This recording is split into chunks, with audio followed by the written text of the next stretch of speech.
નમસ્કાર દર્શક મિત્રો, હું છું રૂપલ વેચિયા. સંપૂર્ણ ન્યૂઝમાં આપનું સ્વાગત છે.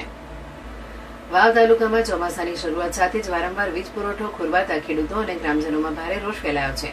વીજ સમસ્યાના કાયમી ઉકેલની માંગ સાથે ગ્રામજનોએ ડેપ્યુટી એન્જિનિયરને આવેદનપત્ર સુપ્રત કરી તાત્કાલિક પગલાં ભરવાની માંગ કરી છે. ગ્રામજનોના જણાવ્યા મુજબ આશરે 70 કિલોમીટર વિસ્તારમાં આવેલી 3 ફેઝ અને સિંગલ ફેઝ વીજ લાઇનોને અડતા વૃક્ષોનું સમયસર કટિંગ કરવામાં આવતું નથી. ઉપરાંત પૂરતો સ્ટાફ અને હેલ્પરોના અભાવને કારણે ખામી સર્જાય ત્યારે જ વીજ પુરવઠો પુનઃસ્થાપિત કરવામાં લાંબો સમય લાગી રહ્યો છે. વરસાદી મોસમ દરમિયાન વારંવાર વીજળી ગુલ થતી હોવાથી ખેતીકામ તેમજ દૈનિક જીવન પર પણ અસર પડી રહી છે. ગ્રામજનોના જણાવ્યા અનુસાર એક વખત વીજ પુરવઠો બંધ થાય તો તેને ફરી શરૂ કરવામાં 10 થી 15 કલાકનો સમય લાગી જાય છે. આવેદનપત્રમાં ખાલી જગ્યાઓ પર તાત્કાલિક સ્ટાફની ભરતી કરવા તેમજ વીજ લાઇનને નડતા વૃક્ષોના કટિંગની કામગીરી ઝડપી બનાવવા માંગ કરવામાં આવી છે. ગ્રામજનોનું કહેવું છે કે યોગ્ય આયોજન અને પૂરતી માનવ શક્તિ ઉપલબ્ધ કરવાથી વીજ સમસ્યાનો કાયમી ઉકેલ આવી શકે છે.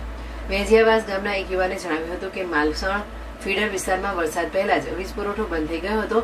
અનેક વખત ફોન કરવા છતાં જવાબદાર અધિકારીઓ સંપર્કમાં આવતા નથી. માલસણ ફીડરમાં ક્યારેક 2-3 દિવસ સુધી પણ વીજળી મળતી નથી, જેના કારણે ગ્રામજનોએ ભારે હાલાકીનો સામનો કરવો પડે છે. આ પરિસ્થિતિ સમગ્ર વિસ્તારમાં અસંતોષનો માહોલ જોવા મળી રહ્યો છે.